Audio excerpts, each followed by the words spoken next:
Marcelo Ramal, gracias por venir, Marcelo. Es economista, profesor universitario y político trotskista argentino. Es dirigente nacional del Partido Obrero y se desempeña como docente en las Universidades Nacionales de Buenos Aires y Quilmes.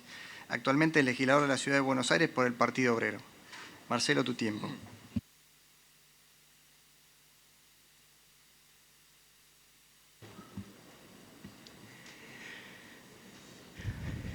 El arreglo de deuda que el Congreso ha comenzado a discutir cierra un círculo y marca una puntada final en un grave proceso que recorrió casi una década y media. Y me estoy refiriendo al rescate, a la reconstrucción de esa hipoteca usuraria y legítima que castigó al país durante prácticamente 4 décadas.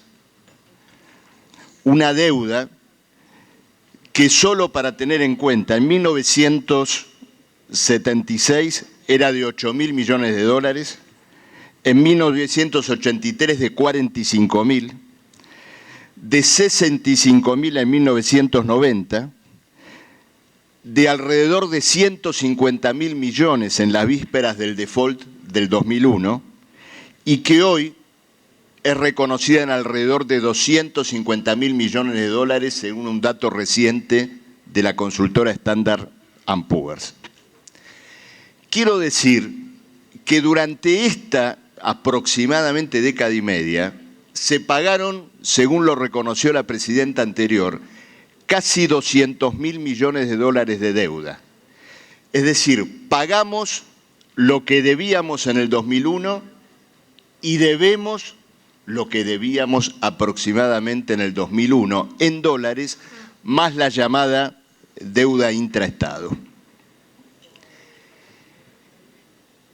Este acuerdo cierra ese círculo, es decir, la deuda que llevó a la quiebra del país es integralmente convalidada y reconocida a través del pacto que en estos días discute el Congreso. Indudablemente que el propio arreglo es a la medida de toda esta historia, de la historia de la propia deuda externa argentina. Los fondos especulativos que están por cerrar acuerdo en estos días van a recibir fondos entre 10 y 15 veces lo que, entre comillas, invirtieron en su momento por bonos defaulteados. Pero no está bien calcular el costo para el país de ese modo. ¿Por qué? Porque esto se va a pagar tomando una nueva deuda. Sus características no están claras, de hecho el Congreso deberá votarlas casi a ciegas con un voto en blanco, tal como está redactado en la ley que ustedes recibieron.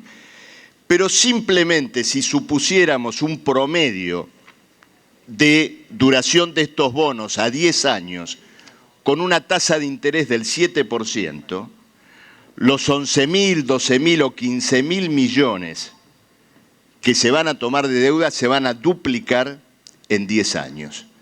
Es decir, que tendremos el costo del doble de lo que se ha pagado entre 10 y 15 veces a los fondos buitre. Naturalmente seguirá rigiendo la jurisdicción extranjera para esta deuda, es decir, que este arreglo será monitoreado por los mismos que han extorsionado al país en todos estos años. Hay que destacar la paradoja política a la cual llegamos con esto, porque el actual gobierno cierra, le pone la puntada final a este proceso de rescate, de recauchutaje de esta deuda usuraria que llevó adelante el kirchnerismo durante todos estos años. Simplemente para mencionar algunos de estos hitos, señalemos los canjes de deuda de los años 2005 y 2010, cerrados con tasas 2 veces y media a las tasas de interés internacionales del momento, y otorgando a los acreedores el beneficio del cupón PBI, que virtualmente y en la proyección, en el flujo de fondos a futuro neutraliza por completo la quita de deuda llevada adelante en esos canjes. Aproximadamente entre 1.000 y 1.200 millones de dólares de deuda implicó este cupón del PBI entre 2005 y 2011, 2012. Y como consecuencia de esto, Argentina tuvo vencimientos de deuda de entre 10 y 15.000 millones en los años posteriores, que solo pagó parcialmente y fue refinanciando, construyendo el conocido mecanismo perverso de la deuda, que es la capitalización de intereses, las refinanciaciones, la incorporación de los intereses al capital y la generación de nuevos intereses sobre el capital nuevo. Es decir, el proceso que ha llevado a esta deuda un carácter impagable. Entre los episodios de esta reconstrucción de la hipoteca de la deuda, simplemente quiero mencionar la creación del Fondo del Bicentenario para el Desendeudamiento, que destinó las reservas al pago de la deuda, el acuerdo con el Club de París, que implicó la cancelación total de una deuda contraída en una parte importante bajo la dictadura militar y como producto de una estatización a dos puntas de deudas privadas.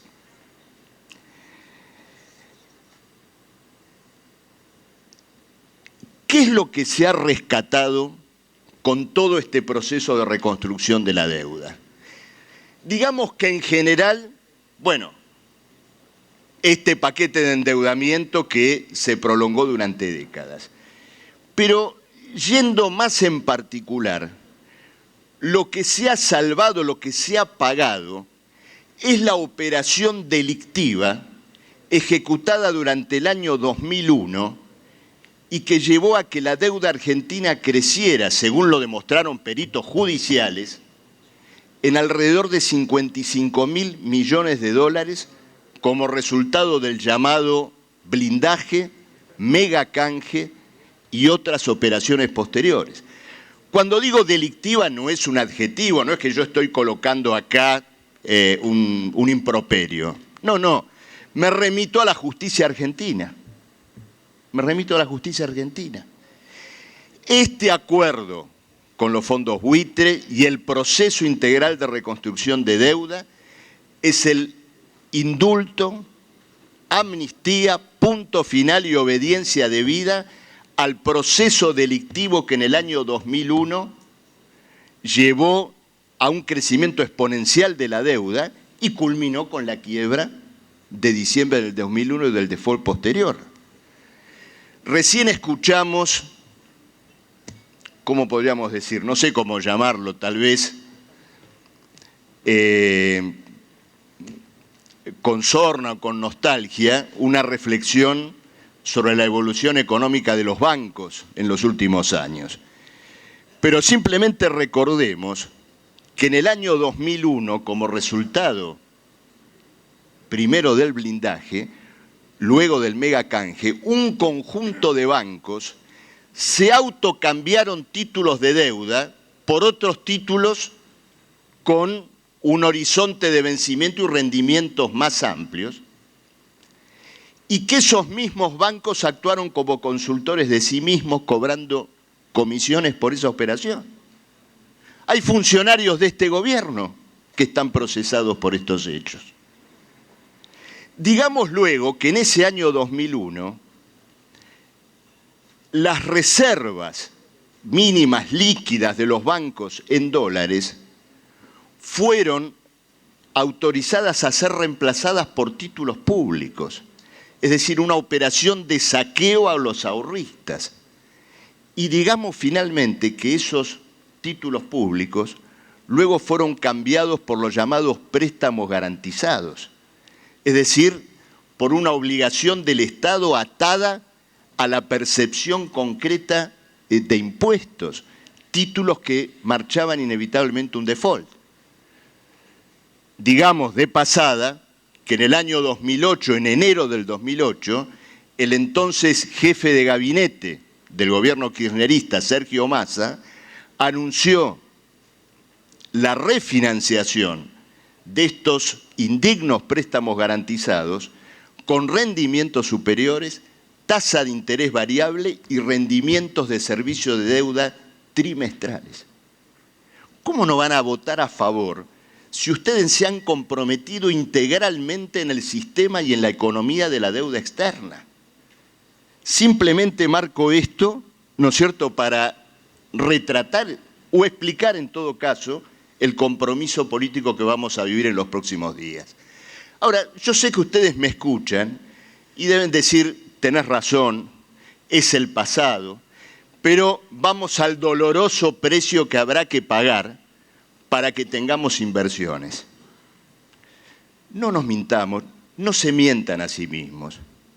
Ustedes saben perfectamente que este acuerdo con los fondos buitre solo aspira a abrir un proceso de reendeudamiento cuyo norte es la refinanciación de deudas existentes. ¿Cuál ha sido la primera operación de deuda de este nuevo gobierno?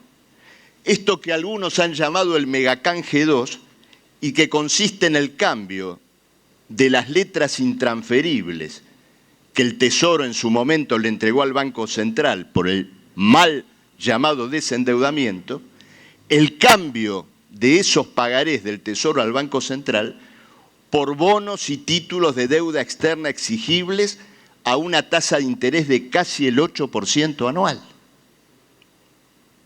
Es decir, que simplemente se ha cambiado un pasivo por otro y se avanza en una ficticia, en una pseudo-capitalización del Banco Central que hace acordar a los tiempos de la convertibilidad. Es decir, dotar al Banco Central de una suerte de seguro de cambio no fundado en la obtención de reservas monetarias reales, sino de una espiral de deuda. Lo mismo puede decirse de la intención también declarada de cambiar por un título las deudas con importadores o con aquellas empresas que deben remitir utilidades al exterior. Lo mismo puede decirse de las deudas que las provincias esperan rápidamente tramitar si se cierra este acuerdo para financiar sus déficits fiscales. Ahora bien, ¿qué tiene que ver todo esto con la inversión productiva? Acá simplemente se quiere cerrar el acuerdo con los buitres para luego abocarse a el reciclaje de este conjunto de deudas. Pero hagamos un poquito la cuenta. Para una deuda de 250.000 millones, para lo que va a implicar el arreglo con los buitres, la deuda de provincias, el arreglo con importadores y remisión de divisas, si consideramos la cuasi deuda fiscal del Banco Central por absorber la emisión, si incluimos todo esto, señores, la Argentina tiene una deuda pública superior a los 300.000 millones de dólares y al PBI actual estamos hablando de casi los 2/3 del Producto Bruto Interno. ¿Dónde está el desendeudamiento que ustedes celebran? ¿Dónde está el desendeudamiento que supuestamente los habilitaría a un porvenir venturoso de inversiones, de nuevos préstamos, etcétera? Veamos declaraciones de economistas.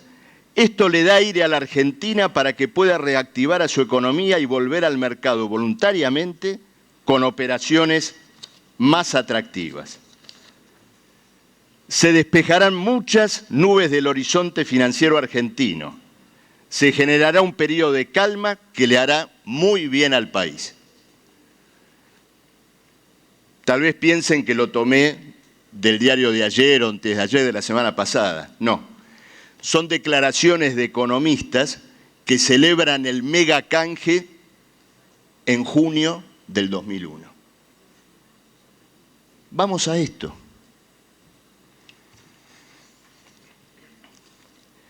Quiero refutar el otro argumento que el ministro de Economía colocó acá cuando hizo su exposición. Que esto nos va a impedir un ajuste brutal. Señores, ¿Ustedes piensan que con este nivel de endeudamiento van a venir fondos que no exijan un previo ajuste? Es una falacia. Solo habrá deuda que tenga como precondición el ajuste. No es cierto que el endeudamiento evita el ajuste. El ajuste es la precondición del reendeudamiento. Y como prueba de ello, el gobierno argentino se acerca en estas horas al gran auditor mundial de los ajustes, es decir, el Fondo Monetario Internacional. Fíjense que se prevé que el intercambio de estadísticas previsto por el artículo 4 podría comenzar a fin de año o antes, que ese proceso exige que la Argentina tenga algún tipo de producción estadística y, oh casualidad, hemos tenido una crisis en el INDEC hace algunas semanas atrás por la exigencia de que la Argentina tenga a como dé algunas estadísticas. Argentina sale a este endeudamiento sin garantías, porque los precios internacionales de las materias primas se han derrumbado y porque las garantías vinculadas al patrimonio público ya las remató en otro proceso de endeudamiento anterior, el gas, el petróleo, las empresas públicas. La única garantía de este endeudamiento es el compromiso de ejecutar un ajuste brutal. Los títulos de deuda que se van a emitir a partir de ahora van a ser un pagaré a cuenta de la futura confiscación del pueblo argentino. En cada uno de estos pagarés debería decir: yo, gobierno argentino, juro que aplicaré una reducción de salarios, despidos de trabajadores en el Estado, reducción de gasto público, de salud, educación, y gracias a esto ustedes obtendrán los rendimientos comprometidos con este flujo de fondos. Esto es lo que se llama, lo que llaman algunos equilibrio fiscal, pero que no es equilibrio fiscal, porque naturalmente van a seguir los subsidios a los grupos petroleros, a los que se les paga 2 veces el valor actual del crudo, van a seguir los subsidios a los grupos mineros, es decir, va a seguir, ¿no es cierto?, un proceso de rescate del capital con los fondos confiscados a los trabajadores. Para cerrar, quiero decir lo siguiente: la absoluta falta de perspectiva política de quienes cierran este acuerdo se ve en la apreciación de la economía internacional. Todos hablan acá de encontrarnos con el mundo.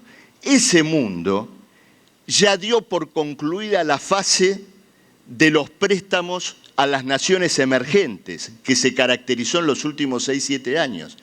La garantía de esos préstamos era la burbuja en los precios de las materias primas. La crisis china, la devaluación de su moneda, la evidente retracción de su economía ha provocado no solamente la caída de los precios de las materias primas, sino un reflujo de capitales de los países emergentes. La corriente de fondos que usted quiere atraer, que ustedes quieren atraer, choca con esta tendencia internacional de fondo. Quiero señalar simplemente para terminar que el proceso de la deuda debe inscribirse en la declinación no solo argentina, sino internacional de la organización social en la cual vivimos, el capitalismo. Capitales sobrantes que no pueden ser colocados en la inversión productiva rondan por el mundo sin ningún vínculo con la creación real de valor y actúan simplemente como un factor de succión de la riqueza social, no solamente sobre los trabajadores de los países emergentes, también en Grecia, en España, en Portugal, en Irlanda. Y en todos esos países donde se han aplicado los acuerdos que se van a votar acá, los pueblos están sufriendo padecimientos tremendos, crisis humanitarias. El mundo al cual ustedes sueñan colgarse es el mundo de la crisis de los refugiados, de las guerras, de los jubilados españoles que como resultado de un ajuste similar deben mendigar en los hospitales públicos por una tira de medicamentos. No. El Partido Obrero no va a avalar esto, Nosotros vamos a luchar contra este acuerdo usurario y quiero decirles ahora sí una última cuestión. Las crisis de deuda en nuestro país han sido siempre parteras de grandes desplazamientos políticos. Por ejemplo, en 1890, el país se sacudió y adquirió una reconfiguración política. Esto también va a ocurrir ahora. Este acuerdo sanciona la caducidad definitiva de los partidos que han gobernado y gobiernan la Argentina en función del pago de la deuda, y de esto deberá emerger una perspectiva social y política superior. El Partido Obrero y el Frente de Izquierda va a luchar por esto, y con toda seguridad un gobierno de trabajadores le dará a esta crisis otra salida. La deuda debe ser exhaustivamente investigada. De esa deuda emergerá naturalmente el desconocimiento de toda esta hipoteca usuraria, la reconquista del ahorro nacional para una verdadera política de industrialización, de obra pública y de vivienda. Esta es la lucha que vamos a dar en el Parlamento, en las calles y en todos los lugares y en todas las tribunas donde batallemos para que los trabajadores argentinos tengan una propia perspectiva política. Gracias. Muchas gracias, legislador Ramal. ¿Alguna pregunta, por favor? Diputado Pitrola. Sí. Bueno, Marcelo, yo soy de tu palo, pero te voy a hacer una pregunta para complicarte y otra para que amplíes. La pregunta para complicarte es la siguiente. Vos hablaste de pasada de la deuda cuasi fiscal del Banco Central, que yo estimo enorme, y que es uno de los grandes problemas que se ha evitado en este debate. No figuró el otro día con Prat Gay. Es decir, y ya Sturzenegger empezó a resolverla por la vía de canjear bonos intransferibles del Tesoro por bonos de deuda transable. Bueno, ¿qué salida? Vos hablaste, esto va a ser un factor de endeudamiento que vos mencionaste muy de pasada, pero es brutal. Es más que el giro de utilidades postergadas, que lo que se le debe a los importadores, que la salida con los buitres. Es un factor brutal para el futuro endeudamiento. Ahora, ¿cuál sería la salida del Partido Obrero frente a eso? Esta es la para complicarte. La para ampliar es una que le hubiera hecho a González Fraga, pero no me pareció, digamos, gentil, porque llegué tarde cuando estaba terminando de hablar. Pero ha sido común a la mayoría de los que han expuesto en favor de este arreglo con los buitres.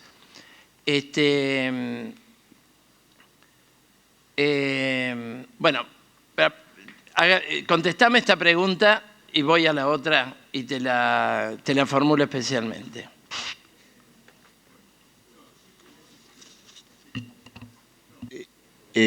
Bueno, te agradezco la pregunta, Néstor, ¿no es cierto?, para poder tocar un aspecto que es interesante. Ustedes vean lo siguiente.